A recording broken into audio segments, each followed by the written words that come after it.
Finch, it's great to have you back on the road to autonomy. We're headed into election season now. We've got a rematch of the election, President Trump against President Biden. A lot of policy implications.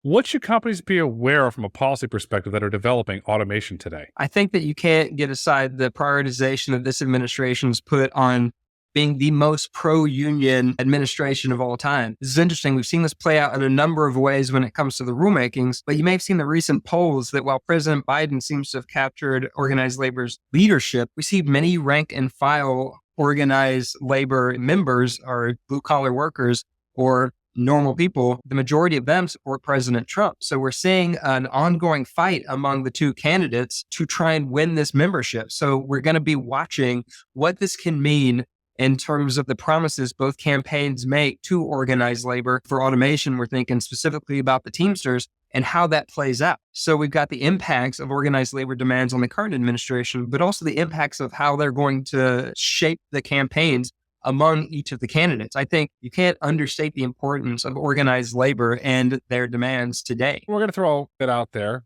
Big data. Bank of America published the data today. Hybrid sales are outpacing electric vehicle sales. The market for electric vehicles is floundering. And then you got the Elon Musk issue. Tesla single-handedly built the electric vehicle industry in America, but yet they're not welcome at the White House. Elon now controls X, very powerful platform. Despite it's been reported, you look at the data, it's growing. The algorithm's getting better. Tesla's now changed their marketing around full self-driving. Elon has hinted that he'll put his weight behind President Trump. Could that potentially swing an election? Is this the new Oprah effect? I don't know about that. That's funny, though. Look, Elon Musk is going to be a powerful voice that people listen to. He seems to have stopped short of saying, I think he said he's not going to endorse either candidate, but certainly he shows indications of support for either side. He did change the world for electric vehicles. And there's an argument to be made that really centers on him. In a right-of-center government, you tend to have pull effects. The government wants to make sure that the flow of commerce goes, that people can make the choices they want, but the federal government's role is to support basic research and remove any unnecessary barriers to innovation. So we saw electric vehicles skyrocket, mainly thinking about Teslas under President Trump and then President Biden. With Democrats, you tend to have a push effect, right? So this is where we see the incentives. This is where we see the big bipartisan infrastructure law, the CHIPS Act, all these efforts, including the rulemaking from EPA and NHTSA with CAFE, on fuel efficiency. The rulemakings themselves call them technology forcing mandates. And so we're looking at the push effect of trying to say, we want to push these technologies to the people.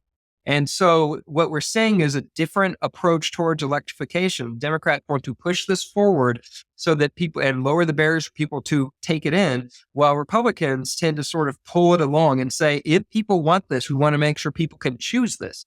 And so we see this play out in different ways. And we see the one risk that you run into with a push effect is that if people aren't ready for it and aren't willing for it yet, and they're not choosing it, then you run into all sorts of unintended consequences. I've heard others say that the right pace for electric vehicle adoption is don't move too fast, but also don't move too slow. That's what the automotive companies are saying. So there is a balance. And we've seen certainly a right-of-center government is looking at how do we make sure people have the choices and the types of technologies they choose and adopt. I think that's why we land on hybrids, because you get sort of the best of both worlds. I'd like to be able to charge my vehicle at home without having to go to the gas station, but I also want to be able to drive my car over 100 miles or 200 or 300, depending on the vehicle and the range. But I should get that choice. And so looking at this and looking at how this plays out with the government's approach by what Republicans have put out in their policy documents about how they'd like this to play out, and by how Democrats are looking at their blueprint for decarbonization, carrying forward these through 20 and beyond, how they would look at pushing the adoption of electric vehicles, it really shows the differences in the approach to government and the role of the federal government. You can't force an American to buy something. We saw that with healthcare. We all remember that. Supreme Court ruled it out. It's illegal. It's unconstitutional. You mentioned the CHIPS Act. So Intel, they recently reported a $7 billion loss in the foundry business, which is supported with our taxpayer dollars. You have an issue there. And on the backside of that, you got the Taiwan issue around chips. That all started with Morris Chang from Texas Instruments. The Taiwanese government gave them incentives to go there and build, and look what happened. We didn't prepare for that in that whole thing coming. And then with electric vehicles, 90+% of the materials that go into electric vehicles are China. Why do we never look at securing a supply chain before we make a major policy change? It was interesting. DOD recently did a study that started in 2019. It was a 5-year study, cost $400 million to to try and look at the different components and the sourcing of them in some of our major weapon systems. This is a Forbes article that came out recently. It's super interesting, but incredibly complex, dramatically interwoven. We couldn't today just decide to separate our weapons supply chains or our military from China. There are some components that right now we can only get it from China, and I'm not sure we knew that before this report came out. So what we're looking at is, even in the military, very top-down command and control. Everybody is given plenty of money to think through the national implications of their choices. And you're talking about Boeing, Lockheed Martin, Raytheon putting together these systems, and they can't separate themselves from the supply chain of foreign adversaries, namely China.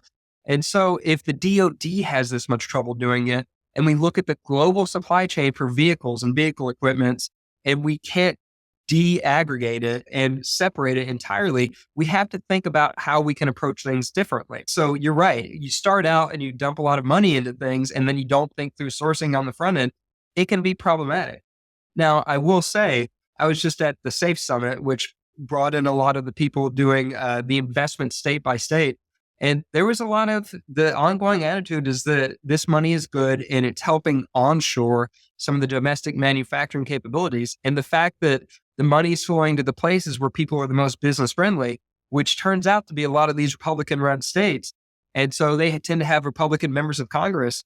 So it sounds like the thought coming out of this is that these investments are here to stay, that more money will flow into this, and that we will continue this sort of domestic onshoring that ultimately is very good for America in the long run. But certainly we're going to have to work through some of these short and medium term implications of taking these actions. States that are pro-business are creating jobs. The largest employer in the great state of Texas now is Tesla. Over 22,000 individuals in the great state of Texas are employed by Tesla. Those jobs could have been in California, but the regulatory and the business and climate environment said, well, Texas is benefiting. I look at history.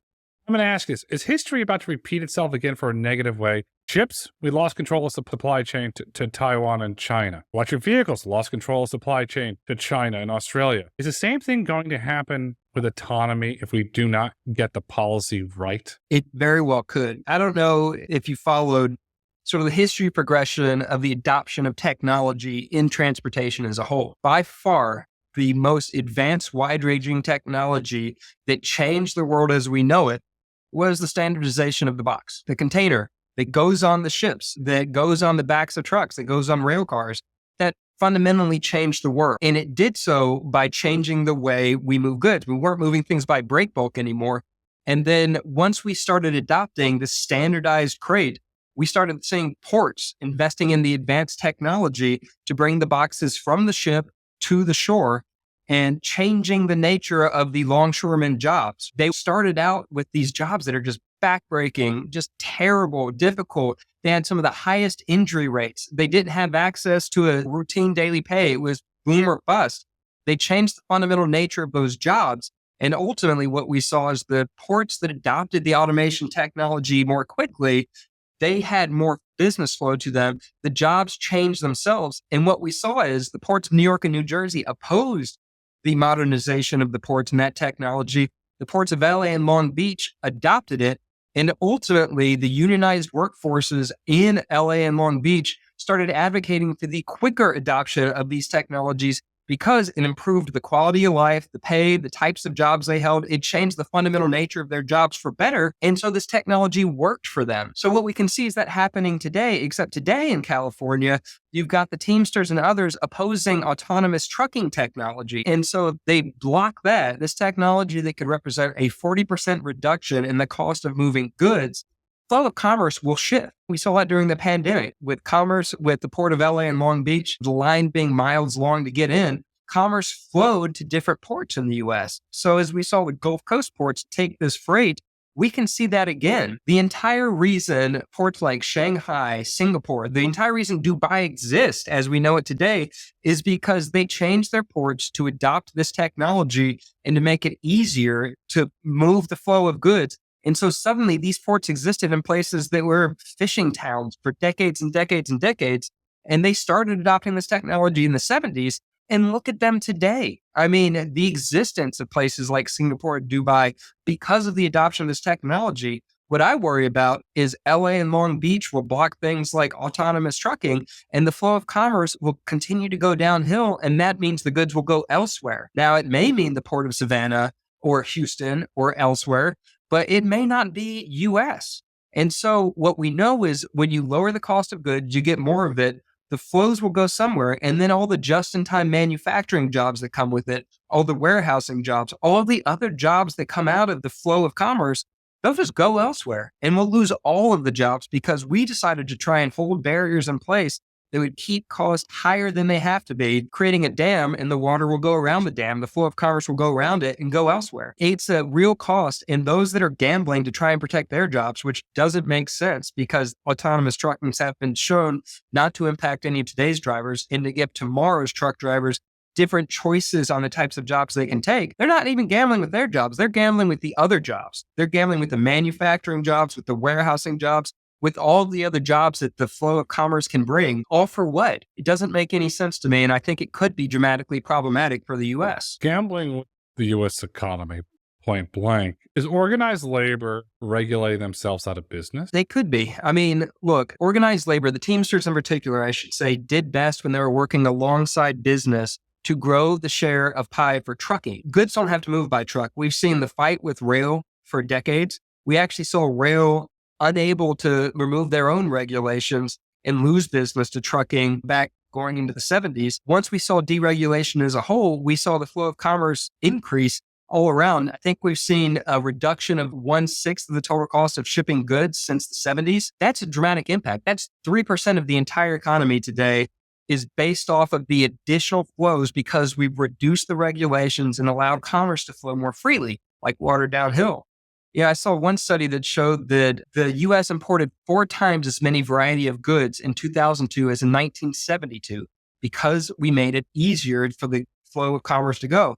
Now, take that and look at the impacts to your average American. Think through cooking in the 1950s and the 1960s. Doesn't really have that great of a reputation, but then start looking at the 70s, 80s, 90s today. So I want you to think about what you see on Top Chef, which I binged heavily during the pandemic. Compare that to the French chef and all the Julia Child's cooking. Consumers have so many more choices on the types of goods they can take in because we've removed barriers to shipping things around the world. We're giving American goods more choices, American consumers more choices in the goods they can consume, but American innovators more tools in the things they can bring together. The just-in-time manufacturing, we lower the cost for them to combine different components to create new chemicals, new pharmaceuticals, new robotics, new tools. If we push those elsewhere, those innovations will go elsewhere, and the American innovators won't have access to the same number of inputs as others around the world. It's problematic. It's sad. It just seems like it's driven by corporate greed without any real strategy. You have the Teamsters are pushing driver-in bills, and you ask them why they say safety, safety, safety. You had Waymo put out a report from Swiss Re, and they're publicly audited, by the way, so you can't just put out a press release. And you have all the safety stuff around autonomous trucking, but yet they say safety, safety, safety. And then when you try and have a conversation around the facts, they don't even want to have the conversation around the facts. When does the narrative change that this is good for the economy? And if autonomous trucking does not happen, the American economy is going to suffer. If the American economy suffers, guess what happens? Inflation goes up. Inflation goes up, interest rates go up. Your credit card payment goes up. Your mortgages go up. Makes it harder to raise venture capital funds and to get investments, which means your startup goes out of business and you got to become a lobbyist. Not pretty. You're a lobbyist. That's what I'm saying. That's what happened to me. Well, you're doing pretty good. You worked in the Trump administration. Perhaps you'll work in the second Trump administration. Hypothetically, how would the second Trump administration approach China as it relates to BYD, Xiaomi, potentially using the NAFTA loophole, bringing in electric vehicles into America, and also bring in autonomous vehicles into America? And I have to highlight this. BYD now has their version of a FSD. And you can't make this up. It's called Navigate on Autopilot. You follow this whole trend of copying. They're copying it. Obviously, President Trump was very strong against China. He went it again and again that the Chinese have stolen trade secrets. They've stolen our technology. They've stolen the inputs that our innovators put together, and they've sought to commercialize it. So he took a number of steps to block that. And what's interesting is many of President Biden's steps have built on and embraced the approach of President Trump. I think Trump did some of the hard things that Biden could grow on quietly. So I think that some of it will be consistent. We've seen on the right and the left the understanding that China has been, frankly, stealing from us, robbing us blind. These aren't things that I'm saying myself. There's been a number of congressional hearings with witnesses from our own intelligence systems that have been saying that. I mean, we're talking hundreds of millions of dollars in IP a year that have just been taken from us and given to Chinese state-run enterprises to compete with our people. So it's problematic. I think you'll continue to see an emphasis and a focus on Chinese technologies and bringing them into America. I think you'll see a lot of the addressed and more of the issues. I mean, just broadly, it's going to be addressed, I think, if you have right or the left. But what it does give me some heart to know that President Biden has kept many of President Trump's initiatives and executive orders. That's refreshing. I'm just worried that we are going to fall behind on the development of autonomous vehicles, the commercialization of autonomous vehicles, and because of the legislations happening in the state houses. And the next thing I'm really worried about is the development of AI. How do we ensure that we stay ahead on autonomy and how we stay ahead on AI? I think it does make sense to have a risk-based approach, but to make sure that as you have these different approaches with trying to help people understand and address different types of AI systems, that you don't have a one-size-fits-all approach. You can handle things differently depending on the impacts of that AI system. Now, I don't agree with the general European approach of regulate, then subsidize. One of the issues they have is that they don't have many of the innovators that are creating this technology. So they're thinking it's somebody else. It's an American company bringing their technology in here. So we want to stop that until we can understand it.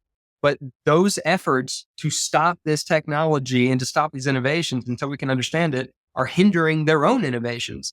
And so regulate and subsidize doesn't work. As we look at AI systems, I know Kai-Fu Lee put out his book. It's been 5, 6, 7 years now, but he talked about why he thought China would win in AI development of AI systems. One is they have the raw manpower. They can just throw people at this, educated people. They can just try and mash through these systems and make the advances in the systems. 2 is they have the whole of government backing on their effort. There is one mind in the government, and it is directing them to lead in this technology. And 3, Chinese privacy is a joke. There is no personal information. It's the government's information that just happens to be generated from the individuals. There's no protections on privacy. Your data is their data. And so they have so much more they can train their systems on. But we don't beat China by trying to out-China them. We have to beat them the American way. We'll do it our way. We'll make sure there's a fair playing field. We'll allow our innovators to innovate. We'll make sure that safety is in place, but we're not going to go crazy trying to regulate before we understand the impacts of the technology. We have to work side by side to make sure that no one is unfairly impacted. And we have to make sure that we don't jump ahead of ourselves and in theorizing about what the potential risks to be and start going after those things that may not be in any way connected to reality. We can beat China. We've beaten them before. We can continue to beat them in the future, but we have to do it the American way. The American way is build. No other way around it. We build, we build. If you remove America from the global economy, there is no economy. You can sit here and make an argument about China, but there is no economy. That economy was built on copycatting. The American economy was built on ingenuity, sweat, and hard work, and that's only going to continue. That's these really smart men and women that are building autonomous technology today. They're really, really smart. They believe in this. They want America to win. The one thing that I'm extremely proud of lately, which is a beautiful trend, it is an absolute beautiful trend, is Silicon Valley companies are starting to embrace the DoD finally and putting their ingenuity into building applications for defense. Where did this change of heart come from where tech is now leaning in to DoD and wanting to be a part of the American effort to build great? It's a misnomer to say it's new. Silicon Valley was founded off the backs of DoD funding. There's actually, if you live in DC, you'll see one of the Smithsonian's has an exhibit. It's of course free. And like me, you can take your daughters to, which I'm sure they love, but it goes to the history of Silicon Valley and its joint effort with DoD funding, getting research funds from the DoD. A lot of the basic research the federal government provides that can help support our military is dual use technology that can support our economy. So there's a long history. I think with Silicon Valley, it may go back to the 50s, I think, when the first major contracts went there and we started growing. But the leadership, sometimes some Silicon Valley leaders like to separate themselves from that history because they find it distasteful. But there's a lot that the US government has done on the basic research side of things that have supported all of the applied research and the tech transfer side of technology and growth in the US. I mean, there is a role for the federal government in basic research, in researching things that there's not an immediate impact for commercialization.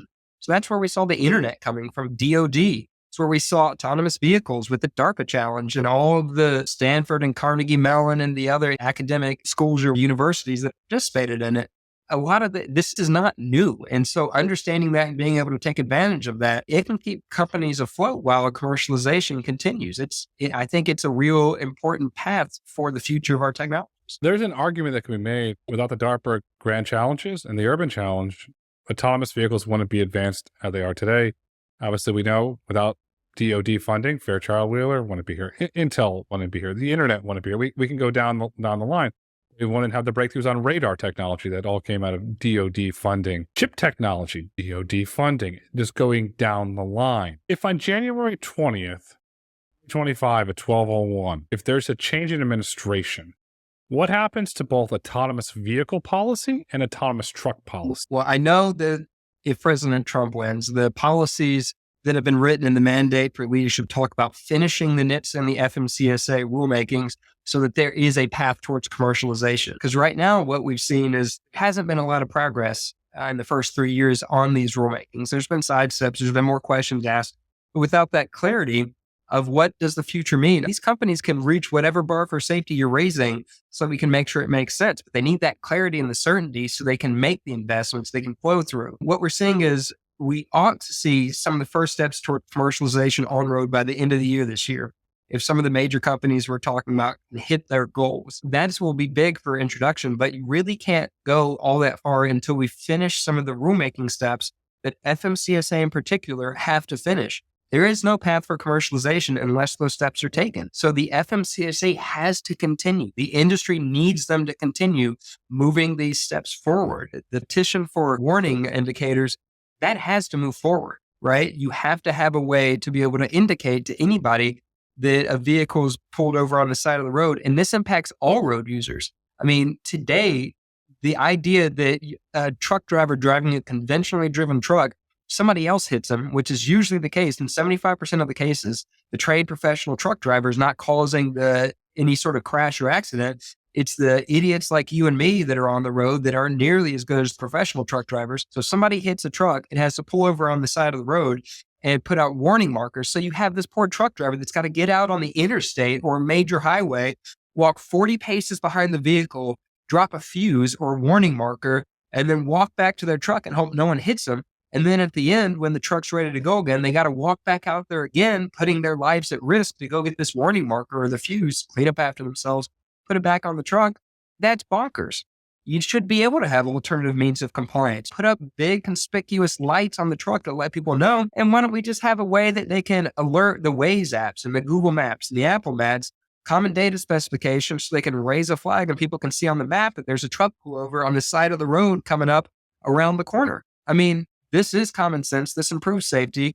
And that's all we're looking, just something that can improve safety for all truck drivers, but that happens to have a big impact for autonomous trucks. Talk about common sense. That makes sense. It makes a lot of sense. The Waze integration, the Google Maps integration, the Apple Map integration makes a ton of sense. Would an FMCSA under President Trump look to integrate that and put an innovative solution that is highly scalable and also extremely cost-effective and increasing safety? Let's assume they have the same approach as when I was there. This goes back to the 2017 AV Data for Safety Initiative. So yes, using common data specification, use the same technology. Federal Transit Administration spent a decade trying to figure out how to put transit on any sort of app so people knew when a train was coming. It took them 10 years. It took Google a couple months using common open data specifications and the equivalent, not kidding, of an Excel spreadsheet that could be shared. That's still how it's shared today.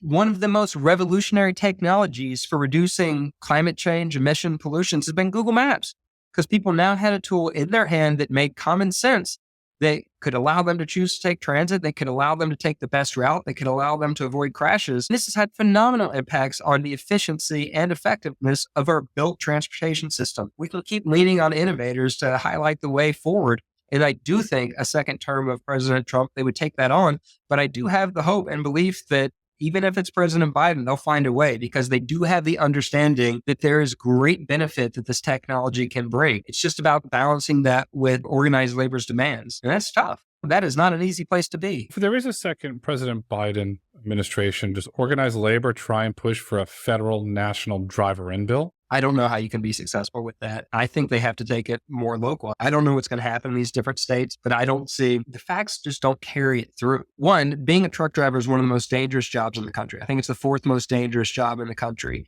So using technology that can improve safety, both for them, they should be the main ones advocating for light duty AVs to be out there because that would improve the safety of the roadway for every road user. When you look at this, certainly as their progression, it's hard to say that that's going to make sense. So it's tricky. I will say the Federal Railroad Administration just passed a 2-man crew rule that there's no data justifying. Under President Obama, the Railroad Safety Advisory Committee studied it and they came away conclusive. There's no conclusive data this improves safety. They put out a rulemaking in, I think, 2016 that show that all the comments said there's no impact to safety. They've studied all of the major crashes that happened with railroads, and they found none of these would have been prevented from adding an additional worker there to just sit on the train. No crashes would have been prevented. Yet we just saw they passed a rule that would require a second person on a train for safety. And there was no data justification for it. And I will say even the NTSB agreed with Federal Railroad Administration's assessment that there was no safety reason to require a second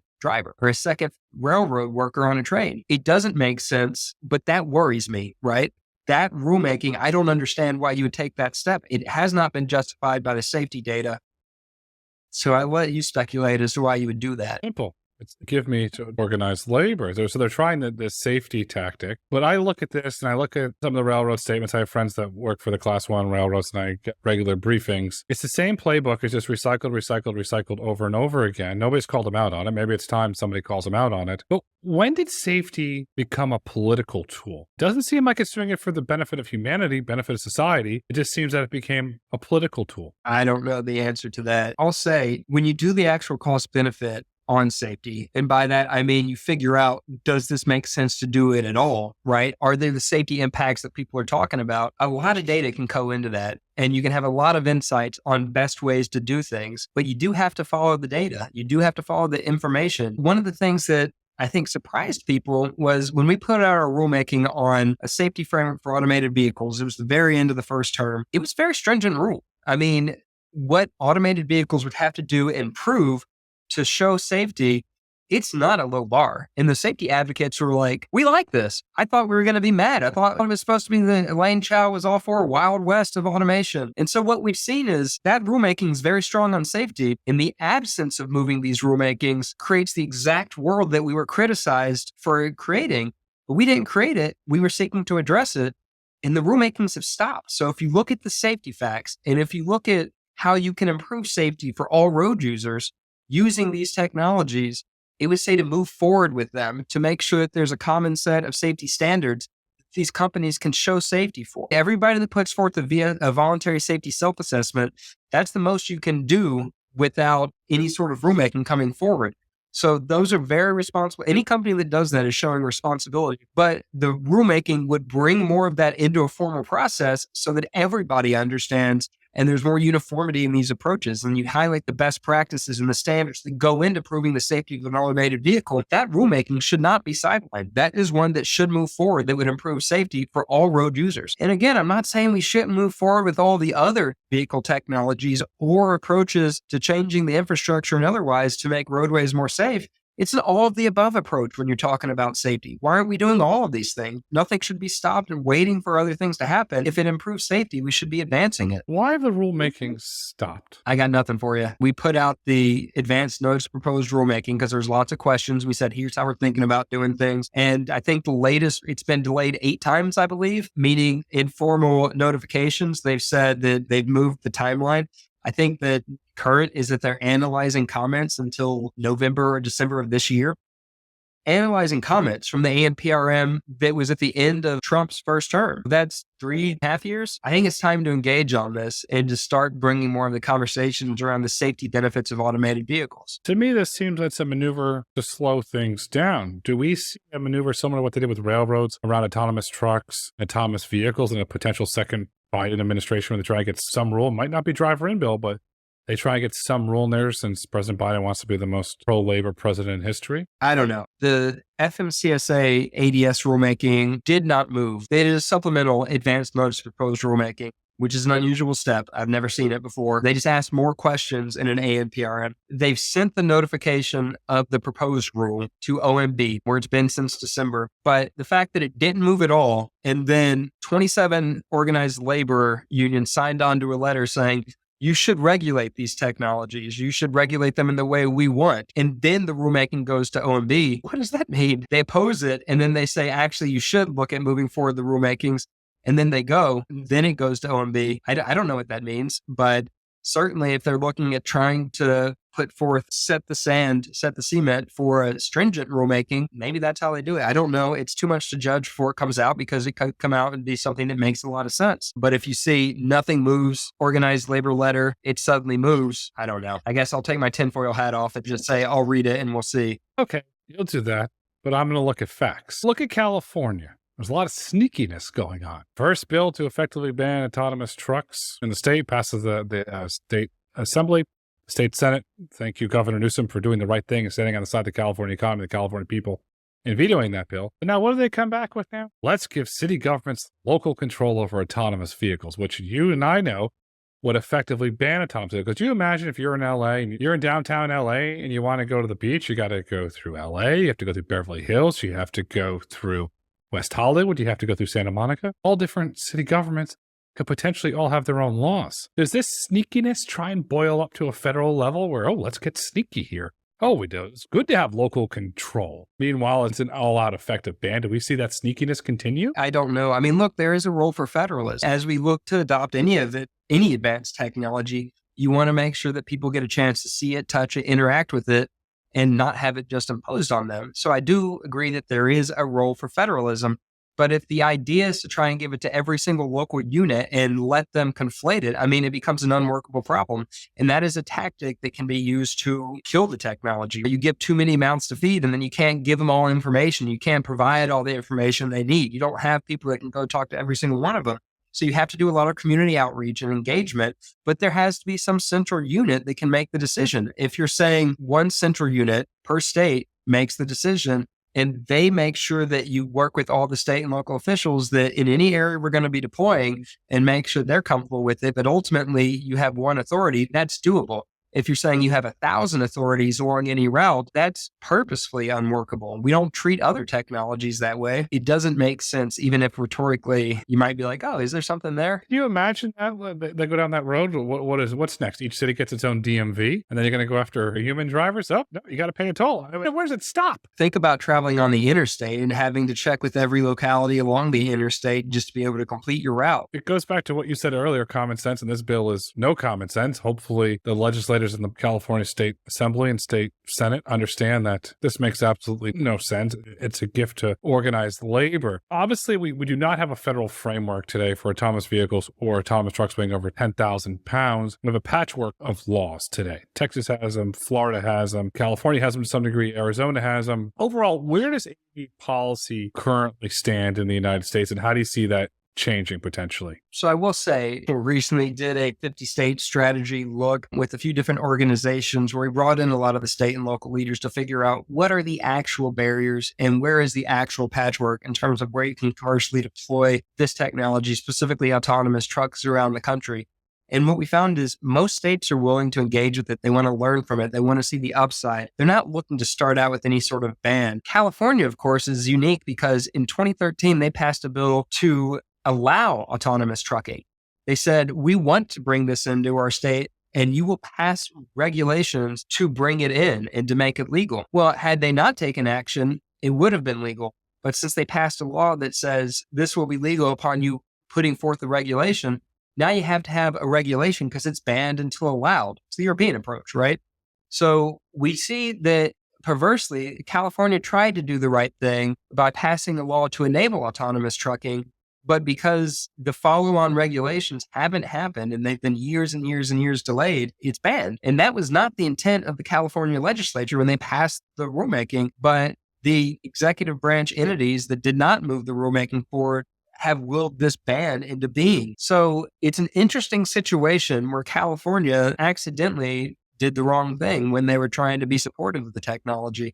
It's just one of those quirks of government. Do we ever get a national framework that will allow autonomous vehicles to go over state lines and also trucks as well. Do we ever get a national framework? There's been the LADA bill. It's a lot of hype, stop, hype, stop. Do we ever get anything done? Interesting is the US DOT has all the authority that they need to pass the rulemakings.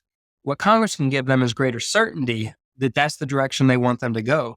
We've seen the appropriators give money and specifically call out the rulemaking, saying, give us an update on where you are finishing this. We want to see this. So we have some indication that Congress is supportive, but they have not passed the rulemaking that said, you will finish this rule. So they know that DOT is working on it. You know, DOT keeps posting publicly about it. The appropriators tag it, reporting requirements and briefing requirements to DOT saying, give us an update on where you are in passing this. So we don't have to have it, but really nothing replaces an act of Congress. We want it. It provides certainty that, you know, DOTs can't shift in the wind and change the regulations over time. So only Congress can give that certainty. And there's some things like a cap on the number of vehicles that can be exempted and otherwise that only Congress can provide. But DOT can work on the rulemakings on their own, and they should for the benefit of all of the regulated community and all of the American road users. Certainty unlocks investment. Can you imagine when there's certainty, the amount of billions of dollars of investment capital that will flow into this industry? Because this industry, as I've said it many times, and I'll say it again, is going to become an economy, something that I call the autonomy economy, but for certain investors, there has to be certainty. It's absolutely key that we have certainty. How is NHTSA currently thinking about autonomous vehicles? So NHTSA is interesting. The former acting administrator, Ann Carlson, announced a pilot program in July of 2023, AV STEP program. And as they talked about this, they talked about how this would be a way for us to think through modernizing the rulemakings, learn from these pilot programs and otherwise, but they haven't done anything since then. And it's not even showing up in their rulemaking reports. And it used to. So I don't know if it dried up when she left or if they've lost interest. But I mean, they had a big announcement in July that they were going to move forward with the pilot program around this. And we haven't seen anything since that speech in California, actually. So they also have the rulemaking that we're looking at, but it sounds like NHTSA is going to be using their information gathering authority. So the standing general order. So they get information on every single crash that involves an AV or that it was reportedly an AV was involved in. It's loose in those requirements. And they still have their defect recall and enforcement authority, and they're still engaging with industries. So they are playing a role, but it sounds like FMCSA is actually in the driver's seat, as you will, on this because they're the ones that have autonomous trucks being introduced into commercial operations. Certainly, we already have that on the light duty side, Waymo, Cruise, Zoox, and the others in that area. But for trucking, there's going to be a huge commercial industry there. And FMCSA has the critical rulemakings that will unlock that. And on the light duty vehicle side, we're already seeing you can get an autonomous vehicle today and ride around. So they don't have that barrier, is what I'm saying. Does FMCSA just have to move? Is that what we're waiting on? Are we waiting on for them to move? The rulemakings have to move. The exemption petition and the rulemaking. This goes back, it's the whole theme of this podcast has been common sense. How does this not go back to common sense? Aurora, they're a publicly traded company. As filed documents have been audited by the SEC. This is not a press release, this is SEC documents that they will be going driver route this year in the great state of Texas between Dallas and Houston. This was an SEC filings. This was an investor day. This is not a press release. This is real actionable data. Kodiak, they're not public, but they've publicly stated as well. So you have two leading companies in autonomous trucking saying we're going driver route, and then meanwhile, FMCSA is not moving. What more do you need to move? The exemption petition was submitted on March 3rd of 2023. Secretary Fox, Secretary Chow, and Secretary Buttigieg have had the guidance that I think Fox was the first to announce it, that for any of these AV-related petitions, they would act within 6 months or 180 days. So that clock closed in September. So we hit 180 days in September. It's April. So it's been 1 full year since the comment period closed on that petition. So we need to see some action. Now, they need to gather whatever information they need, but we would like to see a path forward there because otherwise you're essentially mandating driver in by not granting a safety exemption. And that's not okay. Somebody went to sleep and decided to play Rip Van Winkle. Look, I'm not saying it's easy, but it is important. It's important to the future of this industry, and it's important for roadway safety for all road users, including today's truck drivers that are out on the road today. And improve safety. This is not something that's limited to autonomous trucks. This is something for all trucks that improves safety for all trucks.